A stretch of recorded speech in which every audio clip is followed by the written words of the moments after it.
আসসালামু আলাইকুম viewers, রফুন্স recipe ওয়ার্ল্ডে সবাইকে স্বাগতম। তো আবারও চলে এলাম কাঁচা আমের মৌসুমে। কাঁচা আম ফুরিয়ে যাওয়ার আগেই তেল ভিনেগার রোদে দেওয়ার ঝামেলা ছাড়াই কিন্তু আপনারা এই কাঁচা আমের ঝুরি আচার বানিয়ে সারা বছর রেখে সংরক্ষণ করে খেতে পারবেন। আর এটা একদম কিভাবে এরকম ঝুরি ঝুরি মানে ঝুরঝুরে থাকবে, সকল প্রকার টিপসও শেয়ার করব। আশা করি আপনাদের কিছুটা হলেও উপকারে আসবে। তাহলে চলুন চলে যাই মূল রেসিপিতে। তো আজকের কাঁচা আমের ঝুরি আচার বানানোর জন্য প্রথমে এখানে আমি কাঁচা আম নিয়ে নিয়েছি ফ্রেশ দেখে, বাজার থেকে আমি নিজে কিনে নিয়ে এসেছি। আর এগুলা ভিতরে আটি শক্ত আছে এরকম আম নিয়েছি। আমি এখানে 2 কেজি পরিমাণ আম নিয়েছি। আমগুলোর খোসা আমি ছাড়িয়ে নিচ্ছি প্রথমেই। তো কাঁচা আমের ঝুরি আচার বানানো কিন্তু একদম সহজ, অল্প সময়ের মধ্যে বানিয়ে নেওয়া যায় আর খেতেও কিন্তু ভীষণ মজার। কোনো প্রকার মশলার ঝামেলার প্রয়োজন পড়ে না। তেল ভিনেগার রোদে দেওয়ার ঝামেলা ছাড়াই আপনারা ঝটপট এই আচারটা তৈরি করে সারা বছর সংরক্ষণ করে খেতে পারবেন। তো সবগুলো আমের খোসা আমি ছাড়িয়ে নিয়েছি। তো এগুলো সাইডে রেখে দিচ্ছি। আর একটা গ্রেটার নিয়ে নিয়েছি। এখানে আমি গ্রেটার দিয়ে আমি গ্রেট করে নিব। গ্রেটারের যে উপরের মোটা অংশ আছে সেটা দিয়ে আমি গ্রেট করে নিব। আপনারা চাইলে এই কাজটা ছুরি দিয়ে অথবা বটি দিয়েও করতে পারেন। তো আমার চ্যানেলে অনেকগুলো আচারের রেসিপি আমি শেয়ার করেছি, আপনারা চাইলে সেই আচারের রেসিপিগুলো দেখে নিতে পারেন। তো আম কিন্তু এখন একদম লাস্ট পর্যায়ে, শেষের দিকে। আর কয়েকদিন পর আর কাঁচা আম পাওয়া যাবে না। তো কাঁচা আম শেষ হওয়ার আগেই কিন্তু আপনারা এই আচারটা বানিয়ে সারা বছর সংরক্ষণ করতে পারেন। তো সবগুলো আমি একইভাবে আমি গ্রেট করে নিব, মানে গ্রেটার দিয়ে গ্রেট করে নিয়েছি বাকি আমগুলাও। তো সবগুলো দেখুন আমার গ্রেট করে নেওয়া হয়ে গেছে। এখন আমি এই আমগুলো একটা বাটিতে নিয়ে নিব। নিয়ে ভালোভাবে পরিষ্কার পানি দিয়ে 2-3 বার খুব সুন্দর করে আমি ধুয়ে নিব, যাতে আমের যে কষটা টক ভাবটা সেটা কেটে যায়, অনেক কেটে যায়। তো খুব ভালোভাবে এরকম কচলিয়ে কচলিয়ে নিয়ে আমি আমগুলো খুব সুন্দর করে 2-3টা ধোয়া দিয়ে নিব। খুব ভালোভাবে ধুয়ে নিয়েছি। আর এখন পরিষ্কার পানি দিয়ে দিচ্ছি। আর পরিষ্কার পানি দেওয়ার পর আমি এখানে 1 চামচ পরিমাণ চুন দিয়ে দিচ্ছি।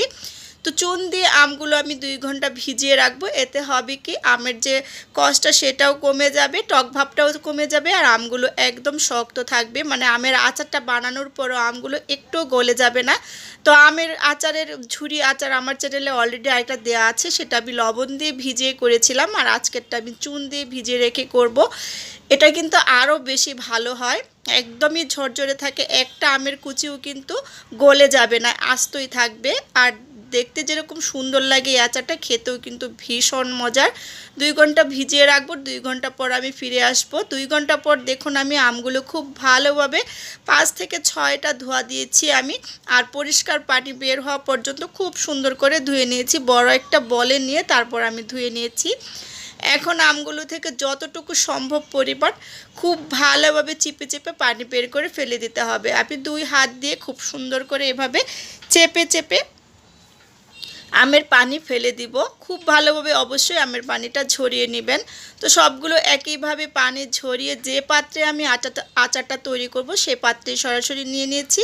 আর দিয়ে দিয়েছি 2টা তেজপাতা, 3 টুকরো এলাচ দিয়ে দিব, 3টার মতো দারচিনি দিয়েছি 3 টুকরো, 3টার মতো দিয়ে দিলাম এলাচ। এ পর্যায়ে আমি চিনি দিয়ে দিচ্ছি। চিনিটা আপনাদের টেস্ট অনুযায়ী দিবেন। তো 2 কেজি আমের জন্য এখানে আমি 2 কাপ চিনি দিয়ে দিচ্ছি। আপনারা চাইলে 1.5 কাপও দিতে পারেন, চাইলে এর থেকে একটু বেশিও দিতে পারেন। তো চিনির সাথে আমগুলো খুব সুন্দর করে মিশিয়ে নিচ্ছি আমি। কারণ এ পর্যায়ে কিন্তু চুন দিয়ে ভিজিয়ে রাখার কারণে আমের টক ভাব অনেকটাই কিন্তু কমে গেছে। তো খুব ভালোভাবে একটু মিশিয়ে নিচ্ছি। আর এ পর্যায়ে এখন আমি এখানে দিয়ে দিব অল্প একটু লবণ। অবশ্যই অল্প একটু লবণ দিবেন, যেহেতু আমি লবণ দিয়ে ভিজাইনি সেহেতু অল্প একটু লবণ দিতে হবে। চাইলে এখানে বিট লবণটাও দিতে পারেন। তো এখন আমি দিয়ে দিচ্ছি অল্প একটু ফুড কালার। তো আপনারা চাইলে কিন্তু এই আমের ঝুরি আচারটা সাদাও রাখতে পারেন। তো আমি আজকে অল্প একটু অরেঞ্জ ফুড কালার দিয়ে দিচ্ছি, যাতে সুন্দর একটা কালার আসে। আর সরাসরি চুলাতে চলে এসেছি। প্যানটা বসিয়ে চুলাটা আমি জ্বালিয়ে দিয়েছি, চুলার জালটা মিডিয়ামে রেখেছি আমি। আর এর আগে যে আমের ঝুরি আচারটা আমি শেয়ার করেছিলাম সেটা আমি সাদাই রেখেছিলাম, কোনো কালার দেইনি। তো আপনারা চাইলে কালারটা স্কিপ করতে পারেন। 5-6 মিনিটের মতো জাল করার পর দেখুন একদম চিনির শিরাটা অনেকটাই ছেড়ে দিয়েছে। এখন আমি আস্তে আস্তে জাল করে নিব। আর এই আচারটা বানাতে 15 থেকে 20 মিনিট সময় লাগে, এর থেকে বেশি কিন্তু সময় লাগবে না। তো মোটামুটি কিন্তু চিনি শিরাটা অনেকখানি শুকিয়ে গেছে। আর একটুখানি আরও 7 মিনিট 8 মিনিটের মতো আমি এভাবেই চুলার জালটা কমিয়ে এ পর্যায়ে জাল করে নিব। আর আপনারা দেখি বুঝতে পারছেন যে আমগুলো কতটা ঝরঝরে আছে, একটা আমের কুচিও কিন্তু গলে যায়নি। আপনারাও যদি এই টিপসগুলো ফলো করে এভাবে এই আমের ঝুরি আচারটা তৈরি করেন, আপনাদের আচারটাও ঠিক এরকম পারফেক্ট হবে, একদম ঝরঝরে হবে। অবশ্যই কিন্তু চুন দিয়ে ভিজিয়ে রেখে আচারটা একবার হলেও তৈরি করবেন। খুব সুন্দর করে কিন্তু সিদ্ধ হয়ে গেছে আমগুলো, কিন্তু একটু কিন্তু গলে যায়নি। আপনারা দেখি বুঝতে পারছেন, আমি আপনাদেরকে সুন্দর করে দেখিয়ে দিচ্ছি যে প্রত্যেকটা আমের কুচি কিন্তু ঝরঝরে আছে। তো আমার আচারটা রেডি হয়ে গেছে, চুলা থেকে নামিয়ে আমি ঠান্ডা করে নিয়েছি আর এখন পরিবেশন করে নিচ্ছি। আর আপনারা পরিবেশন করার পর দেখি বুঝতে পারছেন যে আচারটা কতটা লোভনীয় লাগছে। আর এই আচারটা যতটা লোভনীয়, খেতেও ভীষণ মজার। বিশেষ করে ছোট বাচ্চারা আর বয়স্ক যারা আছে তারা কিন্তু খুবই পছন্দ করবে এই আমের আচারটা। তো আশা করি আমার আজকের এই আমার আচারের রেসিপিটা আপনাদের ভালো লেগেছে। ভালো লাগলে আমার চ্যানেলটা সাবস্ক্রাইব করে পাশে থাকা বেল আইকনটা ক্লিক করে দিবেন। অলরেডি যারা এই কাজটা করেছেন তাদেরকে অসংখ্য ধন্যবাদ।